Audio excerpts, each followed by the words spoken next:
Hi students, आज हम लोग सॉल्यूशन चैप्टर के 6th लेक्चर में हैं और आज की क्लास में हम लोग ये कुछ टर्म्स या ये कुछ टॉपिक्स पढ़ने वाले हैं, जिसके अंदर जो पहला हमारा टॉपिक है दैट इज वेपर प्रेशर। दूसरा टॉपिक है vapour pressure of liquid liquid solution, क्योंकि मैंने आपसे इसके बारे में लास्ट क्लास में भी डिस्कस किया था आपके 5वें लेक्चर में। अगर आप हमारे इस चैनल में न्यू हैं और पहली बार अगर मुझे देख रहे हैं तो प्लीज जाकर एक बार इससे पहले के जो लेक्चर्स हैं उसको एक बार देख लीजिए, सो दैट कि ये वाला लेक्चर आपको तभी समझ में आएगा जब इसके पहले के लेक्चर्स ऑलरेडी आप देख चुके हैं। तो ये हमारा लेक्चर नंबर 6 है। 1 से लेकर 5 तक के लेक्चर्स ऑलरेडी आपके डिस्क्रिप्शन बॉक्स में उसका लिंक दिया हुआ है, उसको एक बार चेक कर लीजिए and then come back to this lecture, जहां पे आपको मैं vapour pressure of liquid liquid solution के बारे में समझाऊंगा। तो वेपर प्रेशर का टर्म मैंने लास्ट क्लास में यूज किया था, उसको एक बार चेक कर लीजिएगा जाके। वेरी इंपॉर्टेंट, रॉल्ट्स लॉ, क्योंकि अगर सॉल्यूशन चैप्टर आप पढ़ रहे हैं तो हेनरी लॉ और रॉल्ट लॉ दो ही लॉ हैं जिसके बारे में आपको बहुत अच्छे से जानकारी होनी चाहिए। तो ये नेक्स्ट आपका रॉल्ट्स लॉ है। फिर ग्राफिकल रिप्रेजेंटेशन, आप ग्राफिकली पहले आप एक इक्वेशन बनाते हैं, उस इक्वेशन के बेसिस पे जब आप कोई ग्राफ प्लॉट करते हैं तो वो graphical representation of Raoult law होगा। देन हेनरी लॉ और रॉल्ट लॉ के बीच में एक रिलेशनशिप है कि हेनरी लॉ और रॉल्ट लॉ किस प्रकार से एक दूसरे से इंटर रिलेटेड है। And the last numerical based on Raoult's law. तो कोशिश करूंगा कि ये 6 के 6 टॉपिक जो आज मैंने बोर्ड पर लिखे हैं इनको आज मैं कंप्लीट कर दूं, सो दैट कि आपका ये वेपर प्रेशर या वेपर प्रेशर से रिलेटेड जितना कुछ भी है वो आपको समझ में आ जाए, ताकि लिक्विड लिक्विड सॉल्यूशन का आप आसानी से क्वेश्चंस भी सॉल्व कर लें, रॉल्ट्स लॉ क्या होता है ये भी आपको पता चल जाए, और उसके ऊपर जो न्यूमेरिकल होता है वो कैसे सॉल्व किया जाता है वो भी आपको समझ में आ जाएगा। तो सबसे पहले जो हमारा फर्स्ट टॉपिक है दैट इज वेपर प्रेशर, उसे आप लिखें। Right, the pressure exerted by the vapor above the liquid surface in equilibrium with the liquid at a given temperature is called vapor pressure। मैं वापस से एक बार और रिपीट कर रहा हूं। the pressure exerted by the vapors above the liquid surface in equilibrium with the liquid at a given temperature is called vapor pressure। और डाल के लिखिए एक दूसरा डेफिनेशन, वेपर प्रेशर का ही एक दूसरा डेफिनेशन लिखें। the pressure exerted by the vapor molecules, the pressure exerted by the vapor molecules, the pressure exerted by the vapor molecules on the surface of liquid, on the surface of liquid in a jar at equilibrium is known as vapor pressure, is known as vapor pressure। समझने की कोशिश करते हैं ये vapour pressure जो term है वो क्या है। बहुत ध्यान से देखिएगा, आप आसानी से समझ जाएंगे व्हाट इज वेपर प्रेशर। वैसे तो लास्ट क्लास में मैंने समझाने की कोशिश की थी वेपर प्रेशर को, फिर भी एक बार और कोशिश करते हैं इस वेपर प्रेशर टर्म को समझने की। हो क्या रहा है ध्यान से देखिए, ये हमारा लिक्विड है, हम लोग क्या सॉल्यूशन बना रहे हैं, लिक्विड लिक्विड। ये जो बनाएंगे अभी ये वेपर प्रेशर जो हम पढ़ रहे हैं ये पढ़ रहे हैं in order to understand the liquid liquid solution, क्योंकि लिक्विड और लिक्विड के ही सॉल्यूशन के ऊपर हम लोग वेपर प्रेशर, जरूरी नहीं कि लिक्विड लिक्विड हो, कई बार सॉलिड लिक्विड भी होता है, कई बार गैस लिक्विड भी होता है, पर हम लोग जो अभी देख रहे हैं वो लिक्विड लिक्विड के लिए देख रहे हैं। अब देखिए ये हमारा सॉल्वेंट है, दिस इज आवर सॉल्वेंट। अगर ये मेरा सॉल्वेंट है तो इस सॉल्वेंट के ऊपर ये हमारा जो सॉल्वेंट है वो किस फेज में है, लिक्विड फेज में है। ये किस में है, लिक्विड फेज में। ये हमारा सॉल्वेंट है। अब देखिए चूंकि इक्विलिब्रियम स्टैब्लिश होना है तो इक्विलिब्रियम स्टैब्लिश होने के लिए जो हमारा कंटेनर होना चाहिए वो कैसा होना चाहिए, क्लोज होना चाहिए। Reason of container being closed is equilibrium establish होना है। इक्विलिब्रियम तभी स्टैब्लिश होता है जब आपका कंटेनर कैसा हो, क्लोज हो। अब थोड़ा ध्यान से देखिएगा, यहां पर एक इक्विलिब्रियम स्टैब्लिश होगा, यानी ये जो लिक्विड है ये वेपराइज होकर ऊपर की ओर चला जाएगा। ये जो लिक्विड है ये वेपराइज होकर कहां चला जाएगा, ऊपर की ओर चला जाएगा। मैं इसे आपको थोड़ा फील कराऊंगा अभी एक एग्जांपल के माध्यम से कि कैसे वेपर जो है, लिक्विड जो है वो वेपराइज करता है। अगर आप लोग कभी पेट्रोल पंप गए हो पेट्रोल पंप अगर आप कभी गए हो और आपने अपनी गाड़ी में पेट्रोल भरवाया है तो आपने देखा होगा कि जब आपको जिस टैंक में आप पेट्रोल भरवाते हैं या डीजल भरवाते हैं उसका जब ढक्कन आप खोलते हैं तो वहां से देखिएगा कुछ फ्यूम्स बाहर आ रहे होते हैं। अगर किसी को ध्यान हो ये पर्टिकुलर फेनोमेना, अगर कोई स्कूटी चला रहा हो या फिर बाइक चला रहा हो और जनरली जब धूप में रहता है तब आप उसको देख पाते हैं, ज्यादातर धूप में ही दिखता है वो। तो जैसे ही आप उस टैंक के जो ढक्कन को खोलेंगे वहां से कुछ फ्यूम्स आ रहे हैं। The reason of that fume is जो पेट्रोल लिक्विड के फॉर्म में अंदर प्रेजेंट था वो एक इक्विलिब्रियम स्टैब्लिश होने पे इसके कुछ पार्टिकल्स किसमें कन्वर्ट हो जाते हैं, वेपर में कन्वर्ट हो जाते हैं, जो कि लास्ट क्लास में मैंने आपको बताया था अनबैलेंस्ड फोर्स की वजह से वो किसमें कन्वर्ट हो जाते हैं, वेपर में कन्वर्ट हो जाते हैं। अगर ये वेपर में कन्वर्ट हो गया तो ये जो सारे वेपर हैं ये क्या करेंगे, ये इस लिक्विड के ऊपर कुछ ना कुछ प्रेशर एक्सर्ट करेंगे। वेपर माने गैस, गैस अगर कहीं पर है तो वो नीचे वाले लिक्विड के ऊपर क्या करेगा, कुछ ना कुछ प्रेशर एक्सर्ट करेगा। अगर ये प्रेशर एक्सर्ट कर रहा है, अगर ये प्रेशर एक्सर्ट कर रहा है तो उस प्रेशर को हम लोग क्या कहते हैं, वेपर प्रेशर कहते हैं। ये इस प्रेशर को जो ये लिक्विड इस पर्टिकुलर गैस के ऊपर लगा रहा है, ये जो गैस इस पर्टिकुलर लिक्विड के ऊपर लगा रहा है उसको ही हम लोग क्या कहते हैं, वेपर प्रेशर कहते हैं। एक बार आप डेफिनेशन को पढ़िए, एग्जैक्टली यही उसने कहा है डेफिनेशन में, the pressure exerted by vapours above the liquid surface, the pressure exerted by the vapors above the liquid surface in equilibrium। Equilibrium किसके किसके बीच में एस्टैब्लिश हुआ है, इक्विलिब्रियम एस्टैब्लिश हुआ है इसी के वेपर, जो लिक्विड का वेपर फेज था, ये जो लिक्विड है इसी का जो वेपर फेज है, इसे मैं ये गैसियस फॉर्म में होगा, ये गैसियस फॉर्म में होगा, गैसेस हैं, तो इनके बीच में लिक्विड सॉल्वेंट है, उसी का कुछ पार्टिकल वेपराइज करके ऊपर चला गया है जो कि उसका वेपर फेज है, वो ही इसके ऊपर क्या करता है, प्रेशर एक्सर्ट करता है और ये इक्विलिब्रियम में रहता है with the liquid at a given temperature. अब देखिए वापस से उसने एक और बात क्या कही, टेंपरेचर उसने क्या बोल दिया, कांस्टेंट बोल दिया। Temperature is equal to what, constant. अगर टेंपरेचर कांस्टेंट नहीं हुआ तो क्या होगा, विल डिस्कस इट लेटर, पर ध्यान रखिएगा टेंपरेचर क्या होना चाहिए, कांस्टेंट होना चाहिए, तो जो इक्विलिब्रियम एस्टैब्लिश होगी। द मोमेंट आप टेंपरेचर को इंक्रीज करेंगे इक्विलिब्रियम क्या हो जाएगा, चेंज कर जाएगा, या फिर मैं बोलूं शिफ्ट कर जाएगा। इक्विलिब्रियम अगर शिफ्ट कर गया तो फिर वेपर प्रेशर का कांसेप्ट वहां पर फिर नहीं लागू हो पाएगा। तो अगर आप चाहते हैं कि यहाँ पे वेपर प्रेशर एक्सर्ट हो पाए तो आपको इसको किस में रखना होगा, इक्विलिब्रियम में, और इक्विलिब्रियम में रखने के लिए आपको टेंपरेचर क्या रखना होगा, कांस्टेंट रखना होगा। The pressure exerted by vapors above the liquid surface in equilibrium with the liquid at a given temperature is known as vapor pressure। तो ये डायग्राम से बेसिकली आप समझ गए होंगे कि वेपर प्रेशर किसको कहते हैं। ये वाला लिक्विड जब वेपराइज हुआ और वेपर बनने के बाद जो अपने ही लिक्विड के ऊपर क्या डाल रहा है, प्रेशर डाल रहा है, जहां गैस है वहां प्रेशर है, प्रेशर जो एक्सर्ट कर रहा होगा उसी को हम लोग क्या कहते हैं, वेपर प्रेशर कहते हैं। This pressure is only known as vapour pressure, इसी को हम लोग क्या कहते हैं, वेपर प्रेशर कहते हैं। वेपर के द्वारा जो प्रेशर एक्सर्ट किया जाता है उसी को हम लोग क्या कहते हैं, वेपर प्रेशर कहते हैं। डन। उसके नीचे नोट डालकर एक बात लिखिए, right, vapour pressure is affected by the nature and temperature of liquid. Vapour pressure is affected by the nature and temperature of liquid. ध्यान से समझेंगे, दो फैक्टर्स है जिनके ऊपर वेपर प्रेशर डिपेंड कर रहा है। आप वहां पर लिख सकते हैं फैक्टर्स, ये डायग्राम बना लीजिएगा, factors on which vapour pressure Vp depends are, पहला लिक्विड किस तरह का लिक्विड है, दूसरा टेम्परेचर। एक एक करके कोशिश करते हैं समझने की कि लिक्विड पर किस तरह वेपर प्रेशर डिपेंड करेगा और टेम्परेचर के ऊपर किस प्रकार से वेपर प्रेशर डिपेंड करेगा। ध्यान से समझिएगा, अगर मैं लिक्विड की बात करूं तो आपको याद होगा, नहीं अगर ध्यान है तो मैं वापस से एक बार फिर से आपको दिखाता हूं।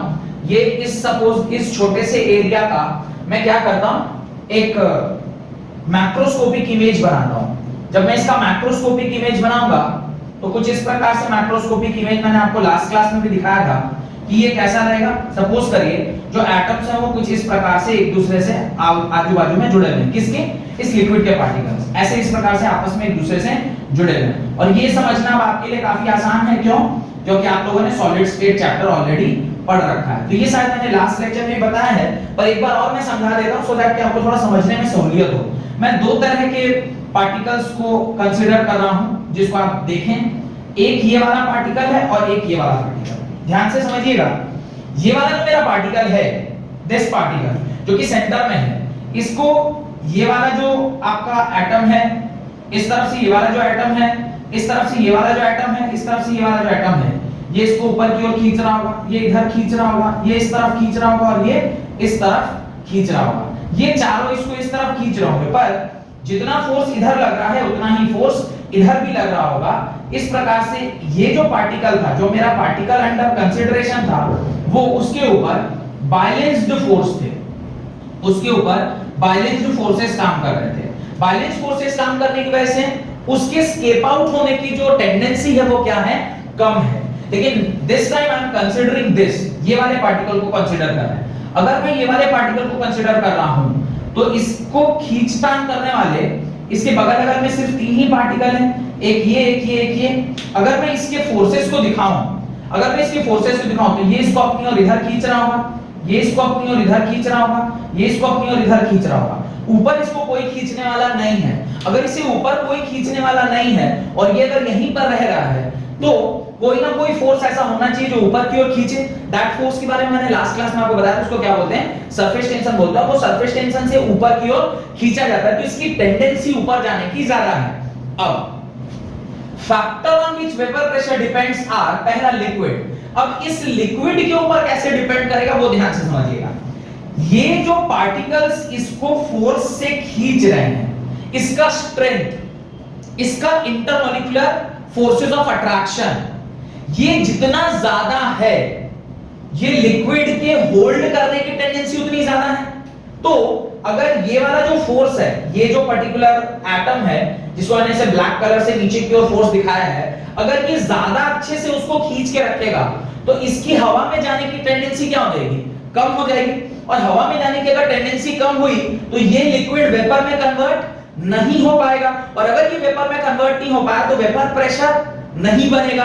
यानी अगर ये स्ट्रॉन्ग इंटरमॉलिक्यूलर फोर्सेस हैं, यानी यहां पर जो फोर्सेस लग रहे हैं, अगर वो स्ट्रॉन्ग इंटरमॉलिक्यूलर फोर्सेस लग रहे हैं, मॉलिक्यूलर फोर्सेस अगर उसके ऊपर काम कर रहे हैं, तो क्या होगा?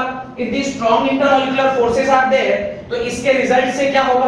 द मॉलिक्यूल्स, जो मॉलिक्यूल आपका टॉपमोस्ट लेयर पे है, उसको नीचे रखा जा सकता है। अगर वो नीचे होल्ड करके रखा जा सकता है तो इसके स्केप करने की टेंडेंसी कम हो जाएगी। इसके स्केप करने की टेंडेंसी अगर कम है तो वेपर प्रेशर क्या हो जाएगा? कम हो जाएगा। वेपर प्रेशर कम होगा तो ये inversely proportional to vapour pressure होगा, inversely proportional to vapour pressure. यानी इस इंटरमॉलिक्यूलर फोर्सेस अगर स्ट्रांग है तो वेपर प्रेशर क्या होगा? कम होगा। और इसी का उल्टा, अगर वीक इंटरमॉलिक्यूलर फोर्सेस काम करेंगे, वीक इंटरमॉलिक्यूलर फोर्सेस काम करेंगे तो ये क्या करेगा? इसके वेपर प्रेशर को बढ़ाएगा। वेपर प्रेशर को क्या करेगा? बढ़ाएगा। क्यों वेपर प्रेशर को बढ़ाएगा? लॉजिकली आप बता सकते हैं वेपर प्रेशर क्यों बढ़ेगा। अगर ये खींचने वाले जो शक्ति है वो अगर वीक है तो ऊपर जाने की टेंडेंसी ज्यादा हो जाएगी। अगर वो वेपर फेज में जाने की उसकी टेंडेंसी ज्यादा है तो वेपर का बनना ज्यादा होगा, और अगर वेपर ज्यादा बना तो वो प्रेशर ज्यादा क्रिएट करेगा, तो वेपर प्रेशर ऑब्वियसली बढ़ जाएगा। तो आप लिक्विड के नेचर से क्या समझते हैं? लिक्विड के नेचर से आप समझते हैं this type of inter atomic force या इंटरमॉलिक्यूलर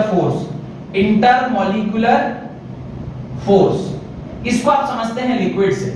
लिक्विड के बीच का जो इंटरेक्शन है उसको हम लोग ये कहते हैं टाइप ऑफ इंटरमॉलिक्यूलर फोर्सेस, या जो फैक्टर जिस पर डिपेंड कर रहा है उसमें क्वांटिटी जो लिक्विड है।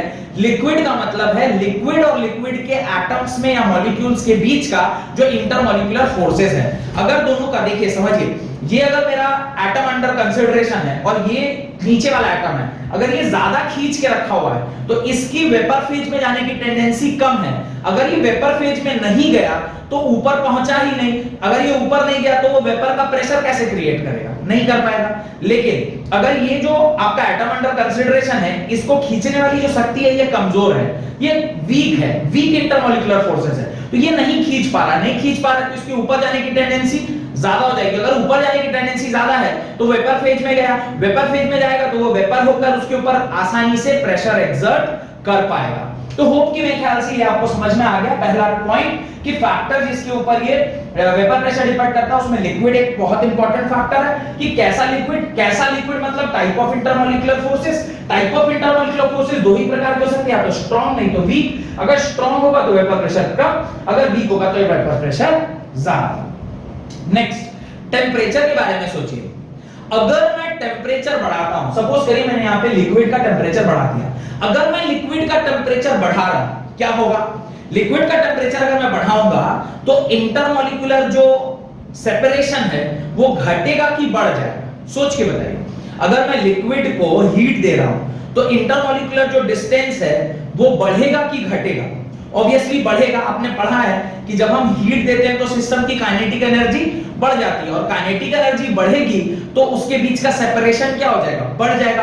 अगर उसके बीच का सेपरेशन बढ़ा तो उसके बीच का इंटरमॉलिक्यूलर फोर्सेस क्या हो जाएगा? वीक होगा।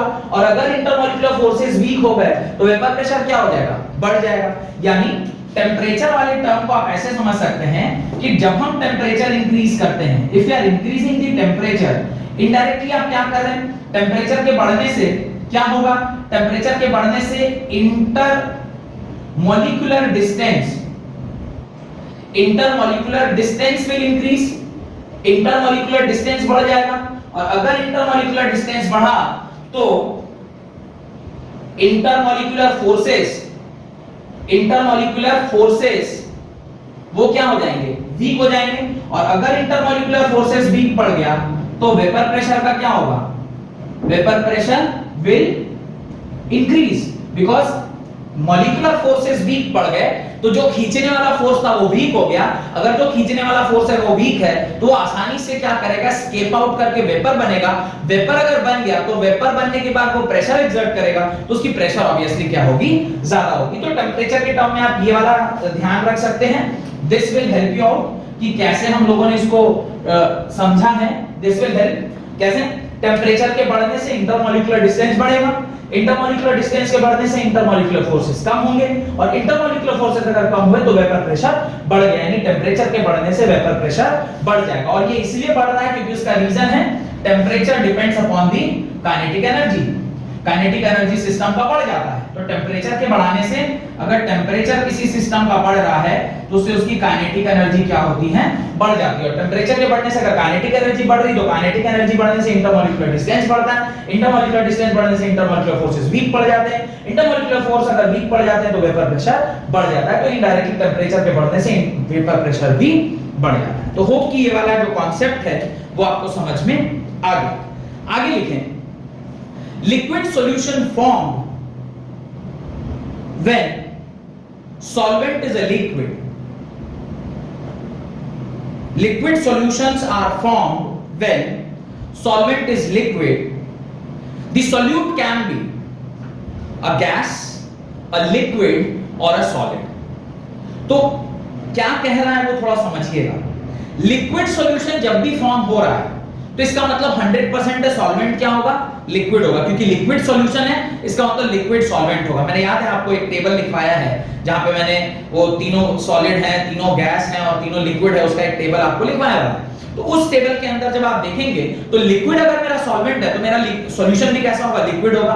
अगर मेरा सॉल्यूशन लिक्विड है तो सॉल्वेंट लिक्विड, और सॉल्वेंट लिक्विड होगा तो सॉल्यूट तीन ही हो सकते हैं, या तो सॉल्यूट गैस होगा, या सॉल्यूट लिक्विड होगा, या सॉल्यूट सॉलिड होगा। अब अगर मेरा गैसियस फेज है, लास्ट क्लास में हम लोगों ने देख लिया गैस डिसॉल्व्ड इन लिक्विड, तो लेक्चर नंबर 5 में मैंने आपको पढ़ाया हुआ है कि गैस जब लिक्विड में डिसॉल्व होता है तो क्या-क्या फैक्टर्स है जिनके ऊपर ये पैरामीटर डिपेंड करते हैं। हेनरी लॉ से एसोसिएटेड है, जिसको हेनरी भाई साहब ने या हेनरी नामक साइंटिस्ट ने क्वांटिफाई किया, एक क्वांटिटेटिव रिलेशनशिप निकाला। ये सारा कुछ ऑलरेडी आपको पता है। देन आगे लिखें, in the solution of liquid and solids, in the solution of liquids and solids in liquids, generally the liquid solvent is volatile. The liquid solvent is volatile. Full stop. The solute may or may not be volatile. The solute may or may not be volatile. Full stop. समझिए क्या कह रहा है। जब कभी भी किसी liquid solution के बारे में हम लोग बात करते हैं तो लिक्विड सॉल्यूशन के अंदर लिक्विड हमेशा वोलेटाइल होता है। अगर ये वोलेटाइल नहीं होता तो ये वेपर फेज में कन्वर्ट कैसे होता? तो लिक्विड हमेशा वोलेटाइल है। लेकिन गैस की बात करें, लिक्विड में गैस मिला रहे हैं तो आपने वेपर प्रेशर वाला कॉन्सेप्ट मैंने पिछले लेक्चर में जो बताया था, वहां पे मैंने गैस डिसॉल्व किया था और गैस बड़ी आसानी से वोलेटाइल होता है क्योंकि गैस तो आसानी से एस्केप आउट कर सकता है, उसकी तो टेंडेंसी होती है, उसके लिए बोलना नहीं पड़ेगा कि गैस वोलेटाइल नेचर का होता है, गैस ऑटोमेटिकली वोलेटाइल होगा क्योंकि उसकी टेंडेंसी आसानी से वेपर में जाने की होती है। लेकिन उसमें भी मैंने आपको पढ़ाया था, ध्यान करिएगा, लास्ट लेक्चर में मैंने आपको वहां बताया है कि कुछ ऐसे गैसेस होते हैं जिसकी सॉल्युबिलिटी लिक्विड में ज्यादा होती है तो उसका वेपर प्रेशर कम होगा, कुछ ऐसे लिक्विड्स होते हैं जिसकी सॉल्युबिलिटी कम होती है तो उसका वेपर प्रेशर ज्यादा होगा। ऑब्वियस है, जिसका जो ज्यादा सॉल्युबल होगा तो वो उसकी ऊपर जाने की टेंडेंसी कम होगी, अगर ऊपर जाने की टेंडेंसी कम होगी तो उसकी वजह से जो प्रेशर डेवलप हो रहा होगा वो कम डेवलप हो रहा होगा। अगर उसकी सॉल्युबिलिटी, जो गैसेस की सॉल्युबिलिटी अगर कम है मतलब वो स्केप आउट करने की टेंडेंसी उसकी ज्यादा है, अगर वो गैसियस फेज होके ऊपर स्केप आउट करेगा तो उस वेपर ज्यादा बनेगा और वेपर ज्यादा बनेगा तो उसकी वजह से प्रेशर ज्यादा क्रिएट होगा। तो गैसेस तो ऑलवेज वोलेटाइल होते हैं, लेकिन लिक्विड और सॉलिड, जो लिक्विड का सॉल्यूशन बना रहे हैं या फिर सॉलिड लिक्विड का सॉल्यूशन बना रहे हैं, उस केस में लिक्विड और solid may be volatile, may not be volatile. बहुत ध्यान से समझिएगा, वोलेटाइल हो भी सकते हैं, नहीं भी हो सकते हैं। यानी मैं देखिए इसको ना लिख के समझाता हूं क्योंकि लिख के समझना जरूरी है। हो कि ये सारा कुछ आप लोगों ने उतार लिया है तो जो मैं अगला कॉन्सेप्ट पढ़ा रहा हूं उसको थोड़ा ध्यान से समझिएगा, बहुत इंपॉर्टेंट है वो वाला कॉन्सेप्ट, क्योंकि ये समझना बहुत जरूरी है। क्योंकि ये जो आपका रॉल्ट लॉ है, जो आपका नेक्स्ट कॉन्सेप्ट है रॉल्ट लॉ का, वो आपको तभी समझ में आएगा जब आप वोलेटाइल लिक्विड के बारे में समझ जाएंगे कि वोलेटाइल लिक्विड क्या है, वोलेटाइल लिक्विड कैसे काम करता है, वो तभी आपको समझ में आएगा जब आप ये जो अभी मैं कॉन्सेप्ट सिखा रहा हूं वो समझ में आ जाए। अभी जो मैंने आपको लिखवाया है उसको हम लोग समझने की कोशिश करते हैं। देखिए ध्यान से समझिएगा, जो आपका लिक्विड सॉल्यूशन होता है, जो आपका लिक्विड सॉल्यूशन होता है वो उसमें दो ही चीजें होंगी, या तो उसके अंदर सॉल्वेंट होगा या फिर सॉल्यूट होंगे। अब देखिए सॉल्वेंट और सॉल्यूट अगर उधर है तो तीन ही केस बनता है हमारे पास। पहला, सॉल्वेंट तो तीनों में लिक्विड ही होगा, पर लिक्विड के साथ आप क्या मिला सकते हैं? गैस। फिर दूसरा केस, आप सॉल्वेंट अभी भी क्या रखेंगे? लिक्विड, लेकिन लिक्विड के साथ आप क्या मिलाओगे? अगेन है लिक्विड। फिर तीसरा केस, ये क्या है? लिक्विड है और ये क्या हो जाएगा? सॉलिड हो जाएगा। तो जब हम गैस की बात करते हैं, गैस तो लिक्विड के अंदर जब डिसॉल्व होगा तो ये तो ऑलरेडी वोलेटाइल नेचर का होता ही है। वोलेटाइल मतलब उसका बेस्ट एग्जांपल मैंने अभी आपको क्या दिखा सकता हूं? मैं आपको बेस्ट एग्जांपल इसका ये दिखा सकता हूं कि आपने देखा होगा सैनिटाइजर, सब लोग हम लोग यूज करते हैं सैनिटाइजर। अब ये सैनिटाइजर जो है इसको मैंने ऐसे हाथ में लगाया और द मोमेंट हाथ में लगाया, देखिए उसके थोड़े ही देर बाद, hardly in few second, sanitiser गायब हो गया। सैनिटाइजर गायब क्यों हो गया? क्योंकि उसमें अल्कोहल है और अल्कोहल की प्रॉपर्टी होती है कि वो आसानी से भाप बनके या वेपर बन के आसानी से क्या हो जाता है? उड़ जाता है। तो मेरे हाथ अभी गीला था, अभी सूखा हो गया। सूखा क्यों हो गया? क्योंकि इसके ऊपर जो मैंने सैनिटाइजर लगाया था वो वेपर बन के उड़ गया। तो अभी ये काफी आसान है हमारे लिए समझना कि वोलेटाइल नेचर किस चीज को कहते हैं। वोलेटाइल मींस जो खुद ब खुद वेपर में कन्वर्ट हो जाए, ठीक है। तो ये गैसेस तो ऑलरेडी वोलेटाइल नेचर के होते हैं, इसके बारे में हमें और पढ़ने की आवश्यकता नहीं है कि ये वोलेटाइल होगा कि नहीं होगा, ये तो वोलेटाइल होता ही है। लेकिन जब हम लिक्विड या सॉलिड लिक्विड कर रहे होते हैं तो इन दोनों में दो प्रॉपर्टी देखने को मिलती है। पहली प्रॉपर्टी ये है कि या तो ये लिक्विड और सॉलिड कैसे होंगे? वोलेटाइल नेचर के होंगे, या दूसरा ये लिक्विड और सॉलिड कैसे होंगे? नॉन वोलेटाइल नेचर के होंगे, नॉन वोलेटाइल नेचर के होंगे। अगर ये वोलेटाइल नेचर के हुए, यानी जब आप इन दोनों को कंसीडर कर रहे हैं इन terms of volatile liquid, fine volatile solid, तो ये क्या होगा, आसानी से वेपर में कन्वर्ट होगा। और अगर ये वेपर में कन्वर्ट होगा तो वेपर प्रेशर में इन दोनों का कंट्रीब्यूशन होगा कब, जब आपका जो सॉल्यूट है वो वोलेटाइल नेचर का है। लेकिन अगर आपका सॉल्यूट जो भी आप ले रहे हैं लिक्विड या सॉलिड वो नॉन वोलेटाइल है तो वो वेपर में नहीं बदलेगा, और वेपर में नहीं बदलेगा तो वापस से वेपर प्रेशर पे उसका कुछ ना कुछ इंपैक्ट देखने को मिलेगा। तो इसमें ऊपर वाले का पढ़ाई हम नहीं करते क्योंकि ये ऑलरेडी हम लोग पढ़ चुके हैं, ये दोनों को हम लोग डिटेल में पढ़ते हैं। तो आप हेडिंग डालें vapour pressure of liquid liquid solution, heading डालें vapour pressure of liquid liquid solution. अब जो हमारा नेक्स्ट टॉपिक है that is vapour pressure of liquid liquid solution. इसके अंदर जो हमें पढ़ना है वो बेसिकली बाइनरी सॉल्यूशन पढ़ना है। हमें किसके बारे में पढ़ना है, बाइनरी सॉल्यूशन के बारे में पढ़ना है। ऑलरेडी आपको पता है what is a binary solution. Binary solution हम उसको बोलते हैं जिसमें एक सॉल्वेंट और एक सॉल्यूट प्रेजेंट हो, यानी single solvent and single solute system को हम बाइनरी सॉल्यूशन कहते हैं। अब दोनों के दोनों कैसे होने चाहिए, एक और उसमें कंडीशन है कि ये जो बाइनरी सॉल्यूशन है इसके अंदर जो लिक्विड है, दोनों सॉल्वेंट और सॉल्यूट, एक तो दोनों लिक्विड फेज में है, solvent is also in liquid phase and solute is also in liquid phase. Second एक और कंडीशन है इसके अंदर कि ये लिक्विड फेज में होना चाहिए। दूसरा, दोनों के दोनों कैसे होने चाहिए, वोलेटाइल नेचर के होने चाहिए। तो आपको ध्यान रखना है जब हम वेपर प्रेशर पढ़ रहे हैं तो उसके अंदर दो चीजें आपको याद रखनी है। एक तो ये जो बाइनरी सॉल्यूशन हम कंसीडर कर रहे हैं उसके अंदर सॉल्यूट और सॉल्वेंट दोनों कैसे होने चाहिए, लिक्विड फेज में होने चाहिए, क्योंकि ये लिक्विड लिक्विड सॉल्यूशन के बारे में आप पढ़ाई कर रहे हैं, और दोनों का दोनों नेचर कैसा होना चाहिए, वोलेटाइल नेचर का होना चाहिए। तो ये बात समझने के बाद आपको उसके नीचे कुछ लाइनें लिखनी चाहिए, right. In a binary solution of two volatile liquid in a closed vessel, in a binary solution of two volatile liquid in a closed vessel, closed vessel को अंडरलाइन कर लीजिए, वो इसलिए जरूरी है क्योंकि अगर क्लोज्ड वेसल नहीं हुआ तो इक्विलिब्रियम एस्टैब्लिश नहीं हो पाएगा। और वेपर प्रेशर तभी आता है जब आप दोनों फेज के अंदर क्या होना चाहिए, इक्विलिब्रियम एस्टैब्लिश होना चाहिए। both the components get evaporated and finally a state of equilibrium is established between the vapor and the liquid phase, full stop. The total vapor pressure in this case is equal to the sum of partial pressure of each of the two components, the partial pressure of each of the two components according to Dalton's law of partial pressure, according to Dalton's law of partial pressure। देखिए क्या कहने की कोशिश कर रहा है उसको हम लोग समझते हैं। ये आपका कंटेनर है, इस कंटेनर के अंदर लिक्विड डिसॉल्व्ड है, और लिक्विड कितने प्रकार का है, दो प्रकार का है, दोनों के दोनों ही कैसे हैं, लिक्विड नेचर के हैं। आपका सॉल्यूट भी कैसा है, लिक्विड है, और आपका सॉल्वेंट भी कैसा है, लिक्विड है। देखिए ये जो ब्लू मार्कर से मैं बना रहा हूं ये वाला सॉल्वेंट का पार्टिकल है, और जो रेड मार्कर से मैं बनाऊंगा उसको आप क्या मानोगे, सॉल्यूट के पार्टिकल्स मानोगे।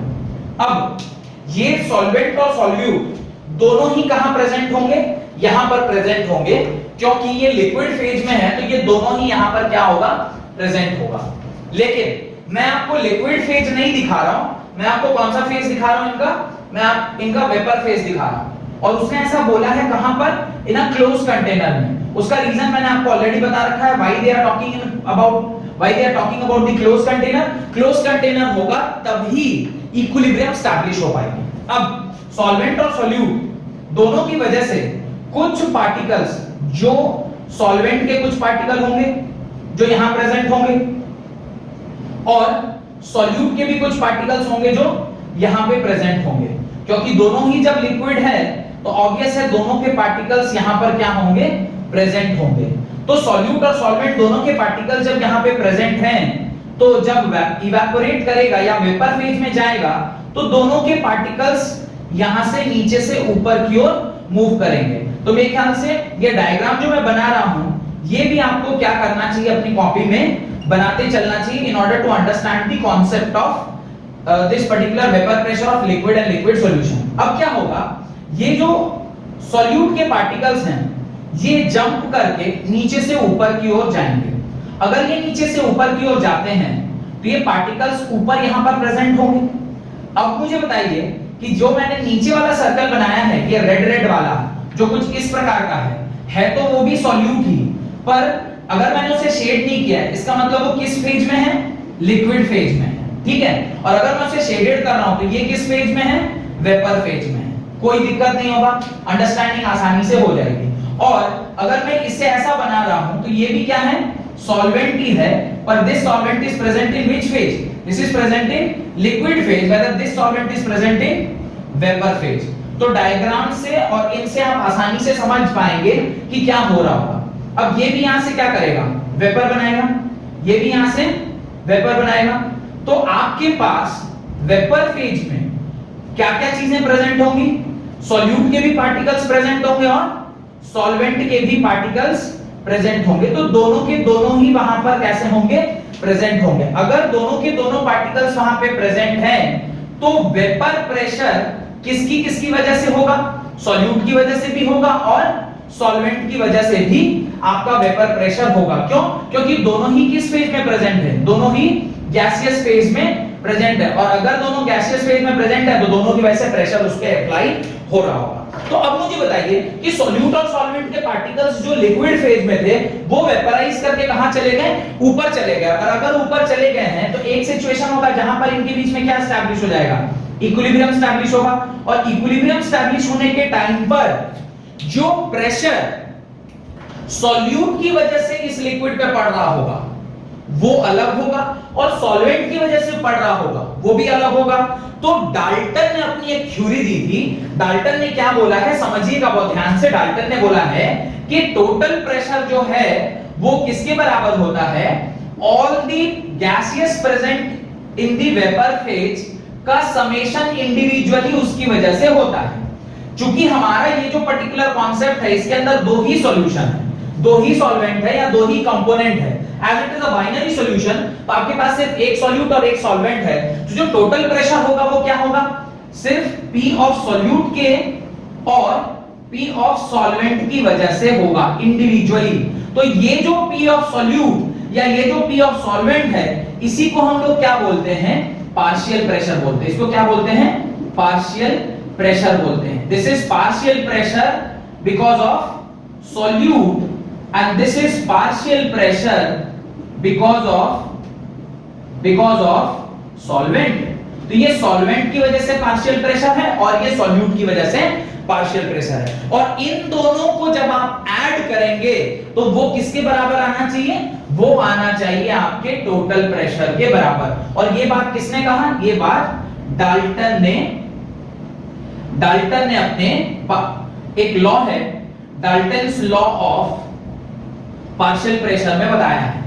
पार्शियल प्रेशर में बताया है, पार्शियल प्रेशर, ठीक है। तो इसी को ध्यान में रखते हुए अभी हम लोग जो हमारा नेक्स्ट टॉपिक है रॉल्ट लॉ उसको पढ़ेंगे। पर रॉल्ट लॉ पढ़ने से पहले ये कॉन्सेप्ट और ये डायग्राम बिल्कुल आपके दिमाग में क्या होना चाहिए? क्लियर होना चाहिए। अगर ये कॉन्सेप्ट आपके दिमाग में क्लियर हो जाएगा तो कहानी बन जाएगी। समझ में आ रहा है? अब जो मैं आपको पढ़ाने जा रहा हूं दैट इज रॉल्ट लॉ, और ये इस पूरे सॉल्यूशन चैप्टर का दिल है। बिकॉज इसको समझ लिया तो पूरा का पूरा सॉल्यूशन चैप्टर आपका आसान हो गया। क्योंकि अल्टीमेटली जितना कुछ भी हम लोगों ने पढ़ा है वो बेसिकली रॉल्ट्स लॉ को समझने के लिए ही पढ़ा है। तो सबसे पहले आप क्या करिए, वहां पर उसका डेफिनेशन लिखें या स्टेटमेंट लिखें जो रॉल्ट ने कहा है। Right, the French chemist F.M. Rault gave a quantitative relationship between partial pressure and the mole fraction of two components। तो आपके मन में एक डाउट आएगा, सर क्वांटिटेटिव रिलेशनशिप तो हेनरी ने भी दिया था, क्वांटिटेटिव रिलेशनशिप तो रॉल्ट भी दे रहे हैं, पर हेनरी ने जो दिया था वो दिया था गैसियस सॉल्यूट के लिए, रॉल्ट ने दिया है लिक्विड एंड सॉलिड सॉल्यूट के लिए। तो ये थोड़ा सा एक डिफरेंस है हेनरी और रॉल्ट के बीच में। और आगे चल के हम देखेंगे कि when Raoult becomes the special case of Henry's law, एक टॉपिक आगे अगला आने वाला है उसको हम लोग पढ़ेंगे। तो आप उसके नीचे लिखें the relationship is known as Raoult's law. मैं वापस एक बार फिर से रिपीट कर रहा हूं, the French chemist F.M. Rault gave a quantitative relationship between the partial pressure and mole fraction of two components. This relationship is known as Rault's law. Full stop. Paragraph change करके statement लिखें. Rault's law states that at a given temperature, underline कर लीजिएगा, at a given temperature for a solution of volatile liquids, किस तरह के liquid? दोनों volatile होने चाहिए. दो लिक्विड हैं, दोनों कैसे हैं? Volatile लिक्विड हैं. The partial vapor pressure of each component of the solution is directly proportional to its mole fraction present in the solution. Present in the solution. अब देखिए कुछ टर्म्स में लिख रहा हूं, उसको थोड़ा ध्यान से देखिएगा. एक मैं लिख रहा हूं P1. P1 is partial pressure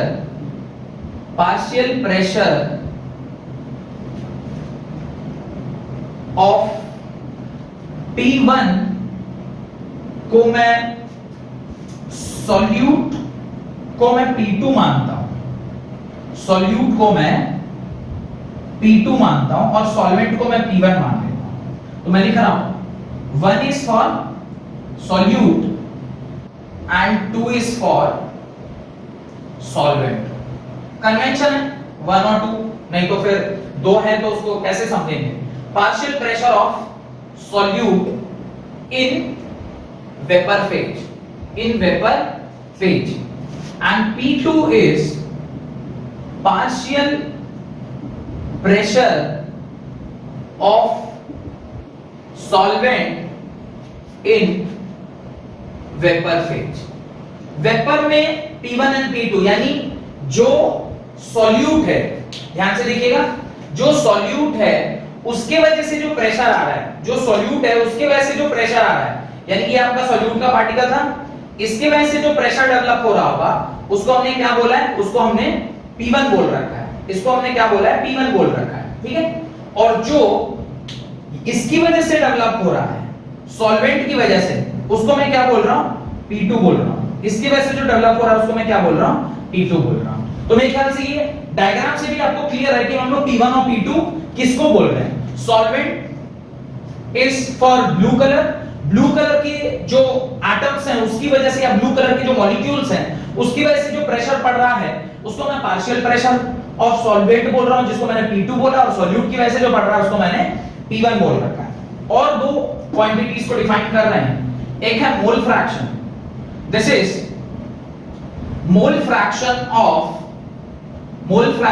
of चूंकि 1 मैंने सॉल्यूट को माना है तो इसको भी मैं क्या मान रहा हूं? सॉल्यूट मान रहा हूं. और ये है मोल फ्रैक्शन ऑफ सॉल्वेंट. ये भी लिख लीजिए.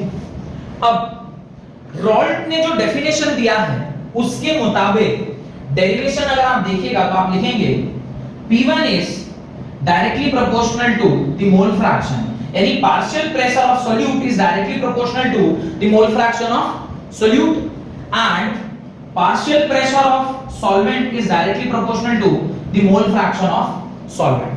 तो ये दोनों चीजें आप वहां पर लिख सकते हैं, बिकॉज ये दोनों के दोनों हमने कहां से निकाले हैं? ये दोनों के दोनों निकल के आए हैं रॉल्ट्स लॉ से. अब अगर कहीं प्रोपोर्शनैलिटी होता है तो उसको इज इक्वल टू में बदलेंगे तो वहां पर एक कांस्टेंट आ रहा है P1 is equal to P1 not x1, और जब इस प्रोपोर्शनैलिटी को इज इक्वल टू में बदल रहे हैं तो एक कांस्टेंट आ रहा है P2 not is equal to mole fraction. ये दोनों को आप डब्बे में बंद कर सकते हैं. अब मेरे मन में एक डाउट आएगा, सर P1 और P2 तो समझ में आ गया, मोल फ्रैक्शन ऑफ सॉल्यूट और मोल फ्रैक्शन ऑफ सॉल्वेंट भी समझ में आ गया, ये P1 नॉट और P2 नॉट ये क्या चीज है सर? इसके बारे में तो कोई ज्ञान आप दिए नहीं और सीधे अपने वो बोर्ड पर लिख दिए हैं. अब उसको समझिए क्या है, डायग्रामेटिकली समझने की कोशिश कर रहे हैं, आपको बड़ी आसानी से समझ में आएगा. दो छोटे-छोटे डायग्राम आपको बनाने होंगे, दो छोटे-छोटे कंटेनर्स के, उसमें आप समझ जाइएगा बड़ी आसानी से.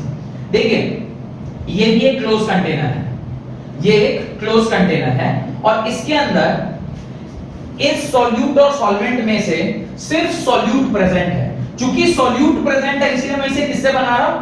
रेड कलर से बना रहा हूं। सिर्फ सॉल्यूट चूंकि प्रेजेंट है तो सॉल्यूट का लिक्विड है, सॉल्यूट के लिक्विड से कुछ सॉल्यूट का वेपर बना होगा। तो यहां पर जो सॉल्यूट का लिक्विड पार्टिकल है उसे मैंने इस तरीके से दिखा सकता हूं मैं आसानी से। ये सारा जो यहां प्रेजेंट होगा वो क्या है, सॉल्यूट के पार्टिकल्स हैं लिक्विड फेज में। अब ये यहां से क्या कर रहा होगा, वेपराइज कर रहा होगा। अगर ये यहां से वेपराइज करेगा तो ऊपर की ओर जाकर वेपर बनाएगा। वेपर जब बना रहा होगा तो ऊपर जो ये वोलेटाइल लिक्विड है तो बड़ी आसानी से ऊपर चला जाएगा, और ऊपर जाएगा तो कुछ वेपर प्रेशर क्रिएट करेगा। किस लिक्विड के ऊपर, इसी लिक्विड के ऊपर। वो जो प्रेशर क्रिएट कर रहा है सिर्फ प्योर सॉल्यूट की वजह से, यानी इसके अंदर दो लिक्विड्स थे, एक लिक्विड था सॉल्यूट, एक लिक्विड था सॉल्वेंट। मैंने क्या किया है, एक कंटेनर में, उतने ही बड़े कंटेनर में, क्योंकि बोर्ड पर जगह नहीं था इसलिए मैंने उस कंटेनर को थोड़ा छोटा बनाया है, उतने ही बड़े कंटेनर में सिर्फ और सिर्फ उतनी ही मात्रा मैंने क्या ले ली है, सॉल्वेंट सॉल्यूट की ले ली है। अब सॉल्यूट का जो लिक्विड है वो इक्विलिब्रियम स्टैब्लिश करेगा सॉल्यूट के वेपर फेज में। वहां पे जो वेपर प्रेशर क्रिएट हो रहा होगा उस वेपर प्रेशर को मैं क्या नाम दूंगा, P1 नॉट बोलूंगा। This is partial pressure of, या मैं पार्शियल प्रेशर की जगह बोलूं total pressure of vapour phase exerted by the vapors of the solute liquid on the solute, on the liquid solute, vapor solute on the liquid solute। ठीक है, तो vapour solute का liquid solute के ऊपर जो प्रेशर होगा only सिर्फ उस पर्टिकुलर सॉल्यूशन में प्रेजेंट है और दूसरा कोई कंपोनेंट वहां नहीं है, तो जो प्रेशर होगा उसे मैं क्या बोलूंगा, P1 नॉट। सिमिलरली अब P2 नॉट को भी देखिए। P2 नॉट को समझने के लिए वापस से मैं उतना ही बड़ा कंटेनर ले रहा हूं और उतने ही बड़े कंटेनर को क्लोज करके उसके अंदर भी यही कहानी होगी कि ये आपका प्योर सॉल्वेंट है, उसमें कोई और दूसरा कंपोनेंट प्रेजेंट नहीं है, और उस कंपोनेंट का भी वेपर ऊपर की ओर जाएगा, बिकॉज ये दोनों के दोनों कैसे लिक्विड थे, वोलेटाइल लिक्विड थे। आपने लिखा हुआ है रॉल्ड्स लॉ में कि रॉल्ड्स लॉ उसी पर एप्लीकेबल होता है जो दोनों के दोनों कैसे होते हैं, वोलेटाइल होते हैं। ये भी क्या कर रहा होगा, यहां से वेपरेट कर रहा होगा और यहां पर भी एक इक्विलिब्रियम एस्टैब्लिश होगा।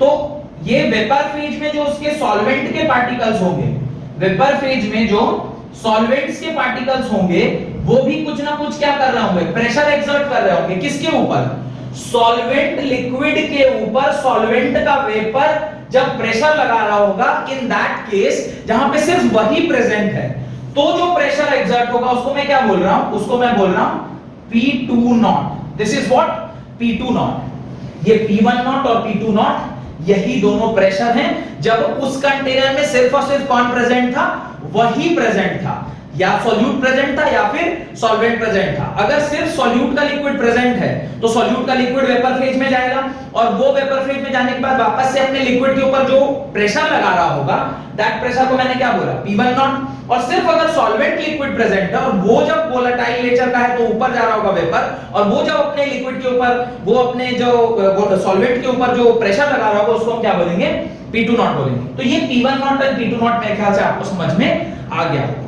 अब अगर ये आपको समझ में आ गया है तो क्या आप ये लिख सकते हो, P total is equal to P1 plus P2, because according to Dalton's law of partial pressure का फॉर्मूला आपने ये लिखा, partial pressure of solute plus partial pressure of solvent। तो चूंकि ये बाइनरी सॉल्यूशन है तो यहां दो ही कंपोनेंट है, एक सॉल्यूट है और एक सॉल्वेंट है, और उन्हीं दोनों की वजह से प्रेशर एक्सर्ट हो रहा है। तो टोटल प्रेशर किसके बराबर होगा, P1 प्लस P2 के बराबर। याद रखिएगा कंडीशन, ये दोनों लिक्विड्स कैसे होने चाहिए, नॉन रिएक्टिव होने चाहिए। अगर ये रिएक्ट कर जाएंगे तब तो वहां पर रॉल्ड्स लॉ एप्लीकेबल नहीं होगा। याद होगा हेनरी लॉ के लिमिटेशंस में मैंने ये बात आपको लिखवाई है कि वो non reactive gases non reactive होने चाहिए। क्योंकि यहाँ पे लिक्विड है तो लिक्विड भी कैसे होने चाहिए, नॉन रिएक्टिव। अगर रिएक्ट कर जाएंगे, कोई तीसरा एक लिक्विड बन जाएगा या तीसरा एक प्रोडक्ट बन जाएगा, तो फिर ये सब कुछ वहां पे वैलिड नहीं हो पाएगा, तो नॉन रिएक्टिव होने चाहिए।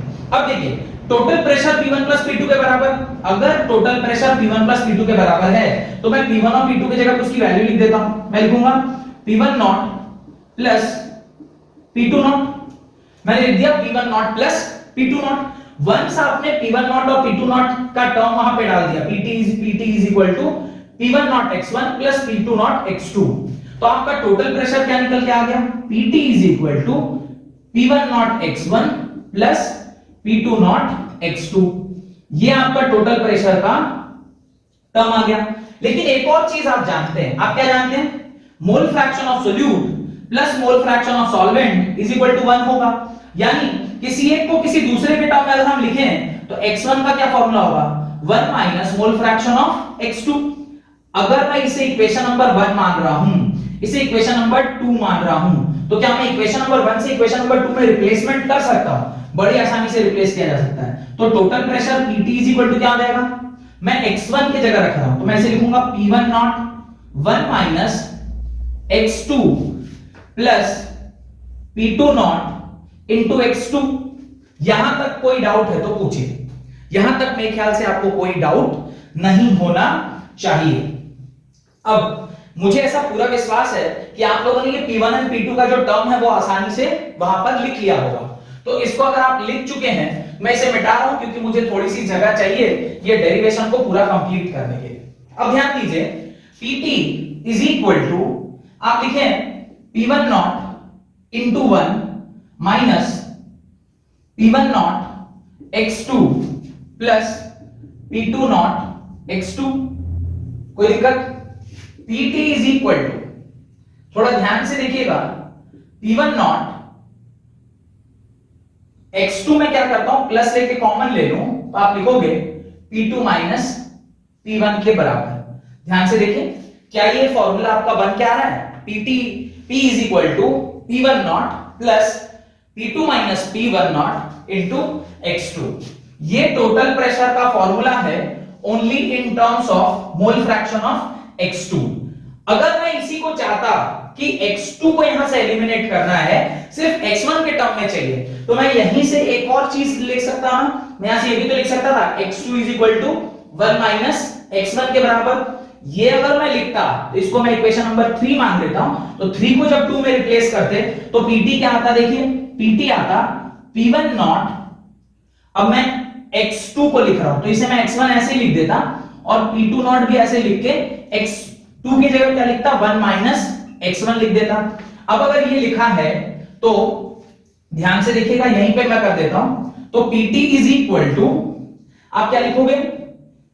P1 not x1 plus P2 not minus P2 not x1।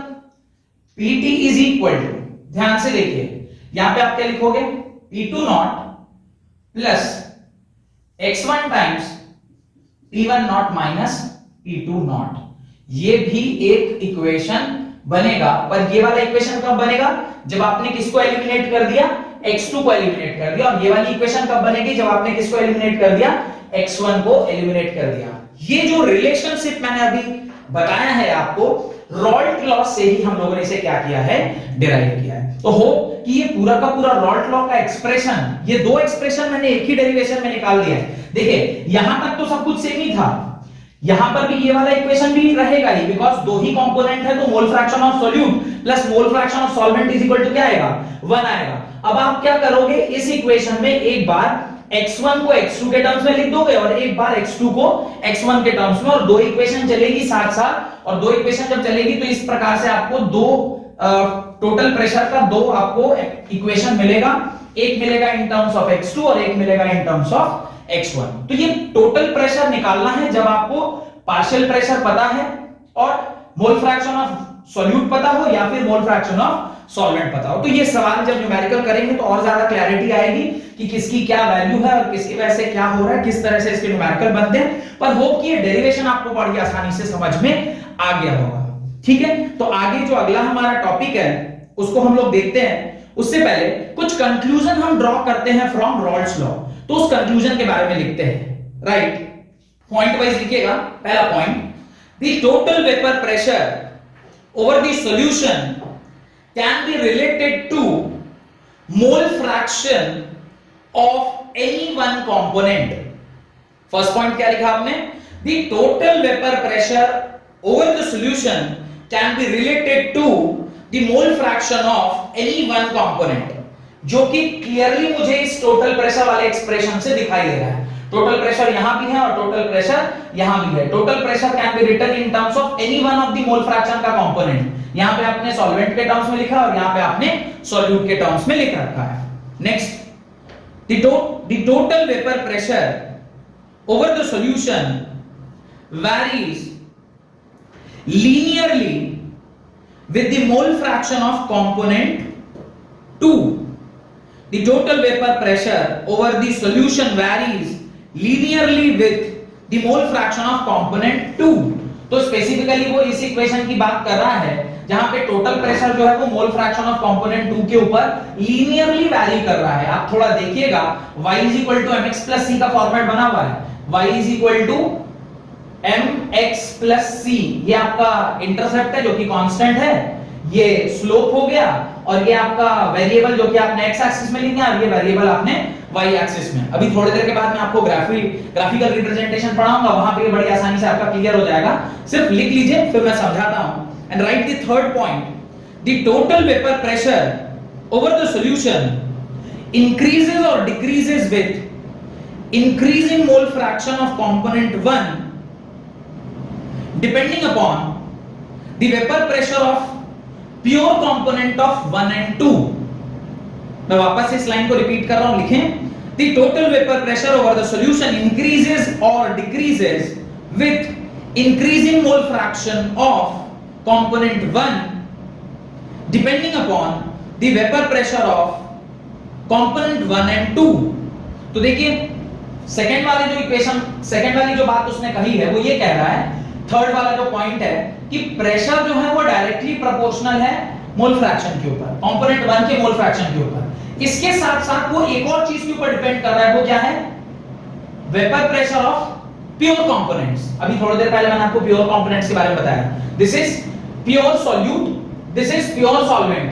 Pure solute की वजह से जो वेपर प्रेशर क्रिएट हुआ उसको हम लोग P1 नॉट बोल रहे थे, इसलिए हमने P1 नॉट इसलिए बोला क्योंकि 1 से हम सॉल्यूट को दिखा रहे हैं। तो partial pressure of pure solute and partial pressure of pure solvent, ये दोनों के ऊपर भी डिपेंड करता है। आप देख सकते हैं Pt का एक्सप्रेशन इन दोनों के ऊपर भी डिपेंड कर रहा है, डिपेंडिंग अपॉन क्या आपने x2 के टर्म्स में लिखा है या फिर x1 बोलूं या मोल फ्रैक्शन बोलूं, बात एक ही है। ठीक है, तो ये 3 पॉइंट बहुत ही इंपॉर्टेंट पॉइंट है। इसमें से जो दूसरा पॉइंट है वो ग्राफिकल रिप्रेजेंटेशन वाला, वो मैं भी आपको लिखवाता हूं। अगला हेडिंग डालिए, graphical representation of Raoult law. Graphical representation of Raoult law. तो जो हमारा नेक्स्ट टॉपिक है that is graphical representation of Raoult's law. मैंने ऑलरेडी थोड़ा वो ग्राफ बना रखा है जस्ट टू सेव टाइम। ध्यान से समझिएगा, आपने x एक्सिस पर क्या रखा हुआ है? मोल फ्रैक्शन रखा है, और y एक्सिस पे क्या रखा हुआ है? वेपर प्रेशर रखा है। और दोनों एक्सट्रीम एंड्स पर आपने क्या लिखा है? सपोज करिए इस वाले एंड पर मोल फ्रैक्शन ऑफ सॉल्यूट क्या है? 1 है। तो इस वाले एंड पर मोल फ्रैक्शन ऑफ सॉल्वेंट क्या है? 1 है। मोल फ्रैक्शन किसी भी कंपोनेंट का 1 होने का मतलब है कि उस वाले सॉल्यूशन में सिर्फ वही प्रेजेंट है। अगर सिर्फ वही प्रेजेंट है तो याद करिए मैंने जो दो अलग से डायग्राम बनाए थे जहां पे सिर्फ सॉल्यूट प्रेजेंट था और सिर्फ सॉल्वेंट प्रेजेंट था। अगर सॉल्यूट की बात करें तो उस टाइम उसके अंदर मोल फ्रैक्शन कितना होगा?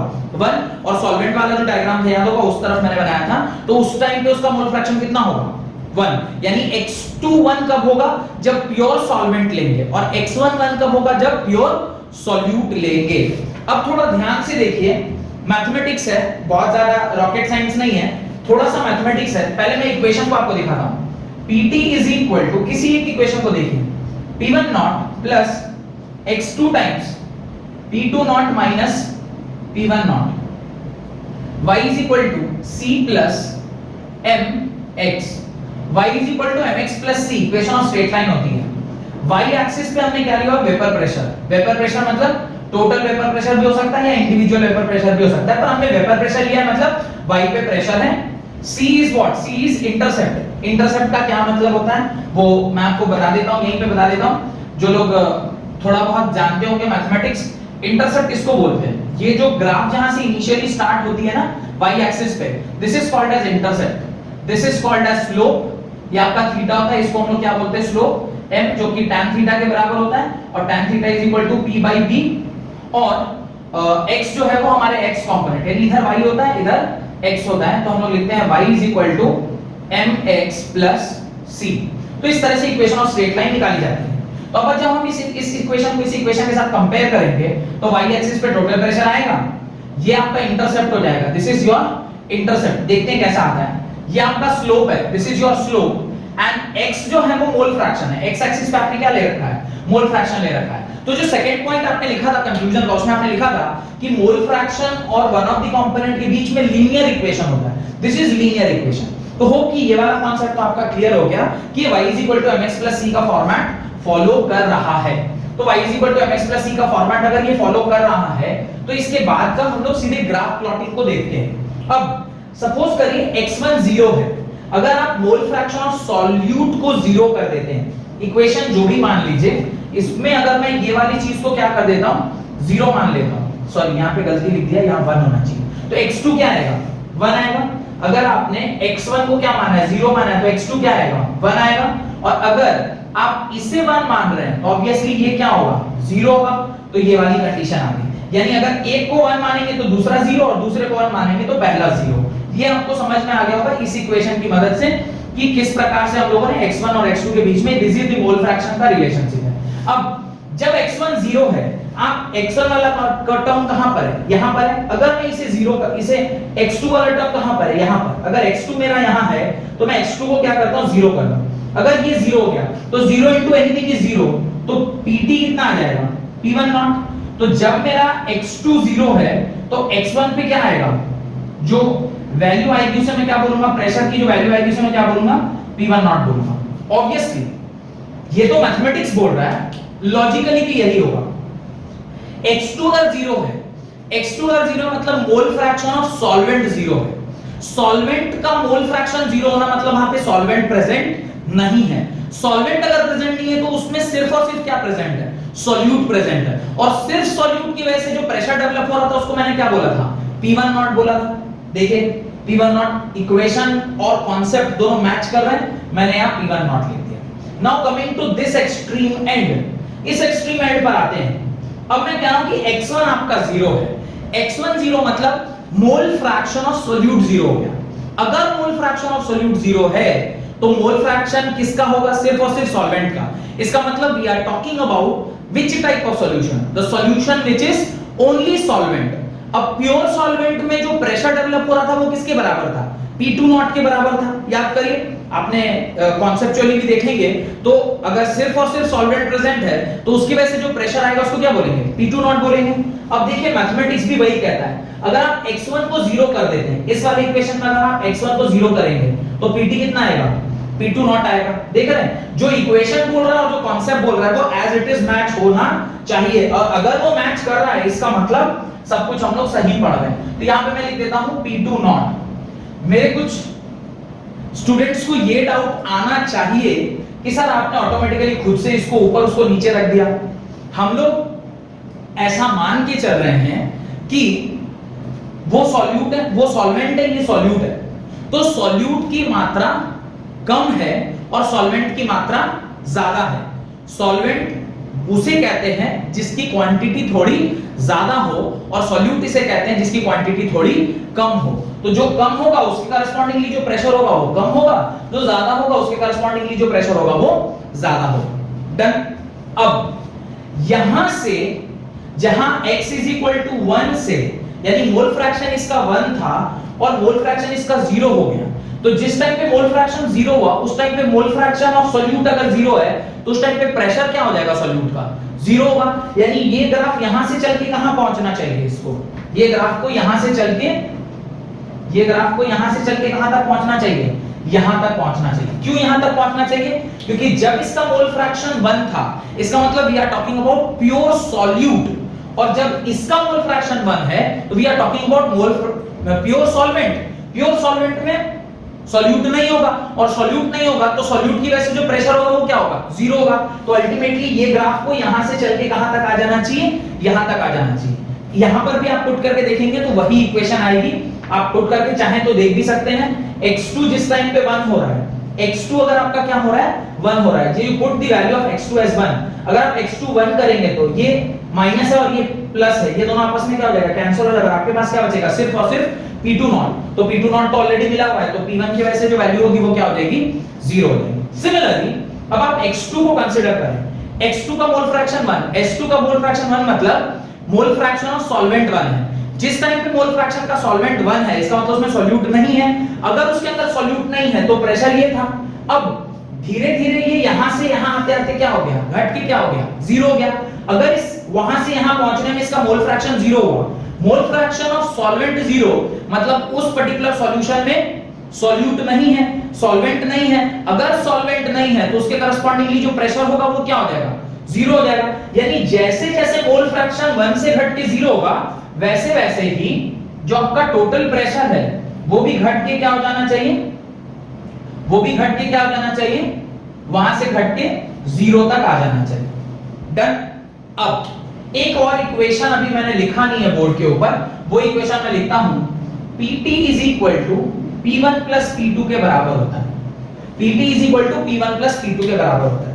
अब Pt जब मेरा मोल फ्रैक्शन 1 था, जब मेरा मोल फ्रैक्शन दिस वाज 1 यानी x2 वाज 0, x2 0 था तो ये वाली क्वांटिटी 0, तो Pt किसके बराबर, इसके बराबर। अब जैसे जैसे मैं ग्राफ में आगे बढ़ूंगा तो आप देखिए इस पॉइंट ऑफ ग्राफ में जब मैं चेक करता हूं, यहां पे इस ये क्या प्रेशर होगा, this will be pressure because of 2, और इसी टाइम पे यहां से यहां जो लाइन खींची जाएगी this will be pressure because of 1। अब मैं आपसे बोलूं तो बताओ यार टोटल प्रेशर क्या होगा, तो टोटल प्रेशर क्या होगा, P1 प्लस P2। तो ये P1 तो यहां से यहां तक है, ये P2 वाला कंपोनेंट को मैं उठा के कहां रख देता हूं, यहां रख देता हूं। ये P2 को उठा के यहां रख दिया, तो टोटल प्रेशर क्या होगा, P1, ये वाला P2 ओवरलैपिंग था, इसको उठा के यहां रख दिया, तो यहां पहुंच गया। सपोज करिए मैं यहां कहीं पर चेक करता हूं, यहां पे तो P1 भी वही है और यहां पर P2 भी वही है, बिकॉज़ ये इंटरसेक्ट कर रहे हैं। तो P1 तो यहीं पर था, P2 को उठा के मैं क्या करता हूं, यहां रख देता हूं, तो ये आपका क्या आ गया, P2 आ गया। सिमिलरली किसी एक पॉइंट पर यहां देखिए, ये आपका P1 का वैल्यू है और इसी टाइम पे ये वाला जो पॉइंट होगा उसको क्या बोलेंगे, P2 बोलेंगे। अब ये P1 है, इसको उठा के मैं क्या करता हूं, ऊपर रख देता हूं, यहां क्या आ गया, P1 आ गया। ऐसे करके जब ना आप सारे ग्राफ्स को जोड़ेंगे, ये जो सारा पॉइंट है इसको जब आप जोड़ते चलेंगे तो ये इस प्रकार से आपको P टोटल का ग्राफ मिल जाएगा।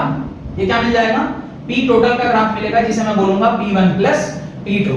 ये ग्राफ वाला जो है ना एडिंग वाला, ये वाला एक बार और मैं बोल देता हूं सो दैट कि अब ग्राफ बनने के बाद समझना आसान है।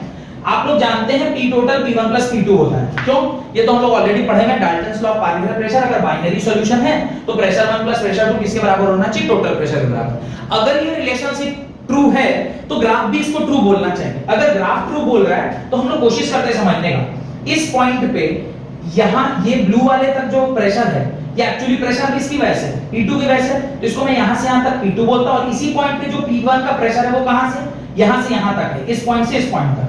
टोटल प्रेशर क्या होगा, इन दोनों का समेशन, तो यहां से यहां और यहां से यहां, तो ये तो ओवरलैपिंग हो गया। इसको उठा के मैंने क्या कर दिया, यहां पुट कर दिया, तो यहां से यहां तक P1 और उसके ऊपर ये जो छोटा वाला था वो P2, दोनों को जोड़ेंगे तो किसके बराबर आएगा, P टोटल के बराबर आएगा। सिमिलरली ये जो आपका इंटरसेक्शन पॉइंट था, इंटरसेक्शन पॉइंट यानी जहां पे दोनों क्रिस क्रॉस कर रहे थे, वहां पर P1 भी यही और P2 भी वही। P1 को मैंने ऐसे ही छोड़ दिया, P2 को उठा के क्या कर दिया, ऊपर रख दिया, तो P1 प्लस P2 मिलके क्या हो गया, अगेन टोटल प्रेशर। एक इस तरफ भी मैंने एक पॉइंट पर ले लिया, आप कहीं भी कर लो, एक पॉइंट और दिखा देता हूं आपको। सपोज करिए मैं यहां करता हूं, इस पॉइंट पे ये वाला लाइन क्या बताएगा मुझे, ये वाला लाइन मुझे बताएगा P1, और ये वाला लाइन मुझे क्या बताएगा, ये वाला लाइन मुझे बताएगा P2। अगर मैं टोटल प्रेशर निकालना है तो मैं P1 को उठा के यहां से यहां उठा रख दूं, ये हो जाएगा P1 और P1 प्लस P2 क्या हो जाएगा, टोटल प्रेशर। ऐसे जब हम थ्रू आउट इधर से उधर उसको जोड़ते जाएंगे तो नेट में को टोटल प्रेशर किसी भी पॉइंट पे निकल जाएगा। तो आपको ध्यान रखना है कि ग्राफ जो है वेपर प्रेशर का और मोल फ्रैक्शन का कैसा होता है, ऐसा। Don't draw all these things, ये सिर्फ आपको समझाने के लिए है। पर अगर मेरे को सिर्फ ग्राफ कोई पूछेगा तो मैं 3 ही लाइन बनाऊंगा, ये ब्लू वाली लाइन, ये ब्लू वाली लाइन और ये रेड वाली लाइन। ये तो सिर्फ मैंने आपको अंडरस्टैंडिंग के लिए बताया है कि कैसे आप टोटल प्रेशर निकाल सकते हो फ्रॉम दिस ग्राफ, ठीक है। तो आप, मैं बोल्ड कर देता हूं, जो आपको बनाना है उसको मैं बोल्ड कर देता हूं। आप ये वाला लाइन बनाओगे एक, आप ये वाली लाइन बनाओगे, आप ये वाली लाइन बनाओगे और ये वाली लाइन बनाओगे। यही 3 लाइन आपको अपनी कॉपी में बनानी है, ठीक है। उसके ऊपर लिख दीजिएगा P total is equal to P1 plus P2 के बराबर, इसको आप लिख दीजिएगा दिस इज P1 और इस ग्राफ के ऊपर लिख दीजिएगा this is P2, this is P1, या अगर ब्रैकेट में लिखना चाहें तो आप लिख सकते हैं पूरा लिख दीजिए partial pressure of solute, partial pressure of solute, और इसको भी आप लिख सकते हैं पार्शियल प्रेशर ऑफ सॉल्वेंट।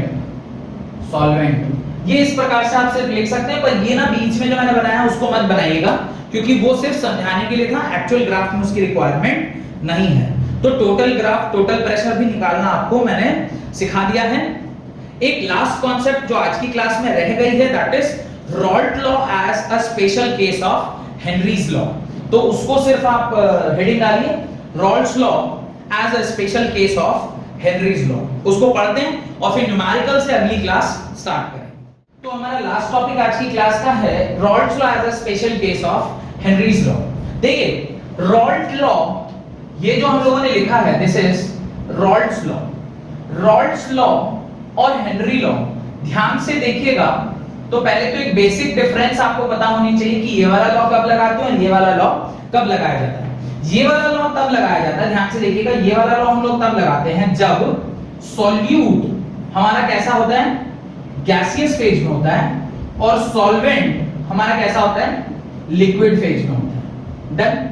पर रॉल्ट लॉ हम कब लगाते हैं, रॉल्ट लॉ लगाते हैं जब हमारा सॉल्यूट ये भी लिक्विड में हो और जो आपका सॉल्वेंट है वो भी कैसा हो, लिक्विड में हो, और ये दोनों के दोनों कैसे होने चाहिए, ये दोनों के दोनों वोलेटाइल नेचर के होने चाहिए। ये तो ऑलरेडी वोलेटाइल नेचर का होता ही है।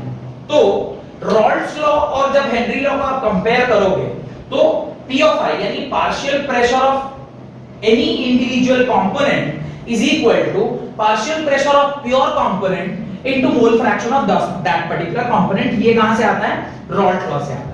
Whereas जब आप हेनरी लॉ की बात करते हैं तो partial pressure of that particular component जो भी उसमें डिसॉल्व्ड है, खास करके यहां तो गैस डिसॉल्व्ड है, वो kH times the mole fraction of that particular component हो जाता है। तो चूंकि अगर गैस की बात करें तो यहां पे P of gas is equal to K of H into mole fraction of gas, जैसा कि हेनरी में हमने पढ़ा है। ये दोनों को जब आप कंपेयर करोगे तो आपको दिखाई दे रहा होगा कि जो आपका लेफ्ट हैंड साइड है उसमें यहां पर भी पार्शियल प्रेशर है और यहां पर भी पार्शियल प्रेशर है। जो राइट हैंड साइड है उसमें यहां पर भी मोल फ्रैक्शन है और यहां पर भी मोल फ्रैक्शन है।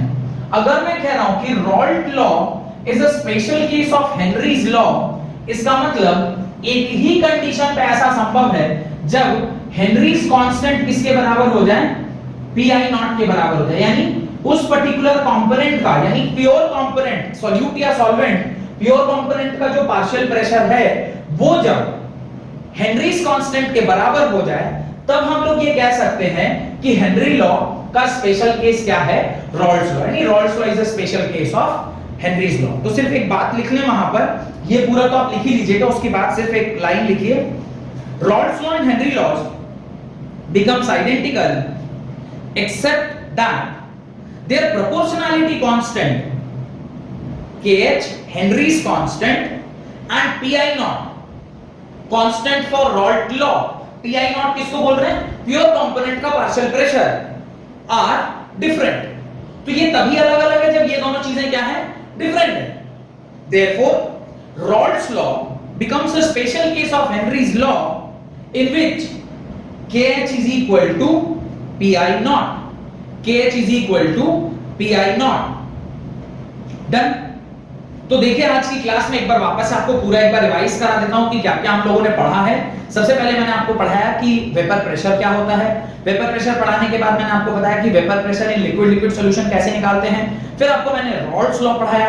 Raoult's law applicable to both liquid solution as well as solid liquid solution, पर दोनों के कुछ कंडीशन है। सॉलिड लिक्विड अगली क्लास में पढ़ेंगे, वहां पे समझ जाएंगे कि किस कंडीशंस के ऊपर वो रॉल्ट लॉ वहां भी वैलिड होता है। उसके बाद जो हमने नेक्स्ट कॉन्सेप्ट पढ़ा था वो पढ़ा था रॉल्ट्स लॉ के बाद रॉल्ट्स लॉ का डेरिवेशन, तो आपको ध्यान होगा मैंने दो एक्सप्रेशन लिखे थे, pt is equal to p1 not x2 bracket p2 minus p1, और सिमिलरली p1 के टर्म्स में भी और p2 के टर्म्स में भी मैंने x1 और x2 के टर्म्स में pt को मैंने डिफाइन किया था। फिर उसको मैंने ग्राफिकल रिप्रेजेंटेशन भी आपको दिखाया। ग्राफिकल रिप्रेजेंटेशन में आपने p1 नॉट p2 नॉट और टोटल प्रेशर उसका एक ग्राफ दिखा था। मैंने वहां पे समझाने की भी कोशिश की थी कि किस प्रकार से टोटल प्रेशर निकाला जा सकता है by adding the values of p1 and p2, जो कि Dalton's law of partial pressure में बताया गया है। और उसके बाद जो लास्ट कॉन्सेप्ट था वो कैसे रॉल्ट लॉ जो है वो special case of Henry law है, जिसके अंदर kh जो है वो pi के बराबर आ जाएगा। ऐसा करने पर हम लोगों ने ऑलमोस्ट ये सारा पूरा टॉपिक हमने लिक्विड का कंप्लीट कर लिया है, और इसका बस न्यूमेरिकल रह गया है जो कि मैं नेक्स्ट लेक्चर में आपको करवा दूंगा। अगर मेरे वीडियोस आपको पसंद आ रहे हैं तो प्लीज इसे ज्यादा से ज्यादा लाइक करिए, इसे अपने दोस्तों के साथ शेयर करिए, और इसे सब्सक्राइब जरूर करिएगा मेरे चैनल को, बिकॉज अगर मैं कोई भी नई वीडियो डालता हूं और आपको मेरे लेक्चर्स पसंद आ रहे हैं तो उसका नोटिफिकेशन आपको जरूर मिल जाए, ताकि जो भी मैं पढ़ा रहा हूं आप पढ़ते चलें। और पूरी कोशिश रहेगी हमारी कि ये जो पूरा लेक्चर सीरीज है वो मैं कंप्लीट कर दूं, एंटायर 12th का केमिस्ट्री और एंटायर 12th का फिजिक्स, पूरा जो टॉपिक है वो मैं एंड टू एंड आपको पढ़ा दूं, सो दैट कि जो लोग इसकी मदद से पढ़ रहे हैं उनका भला हो। बहुत बहुत धन्यवाद।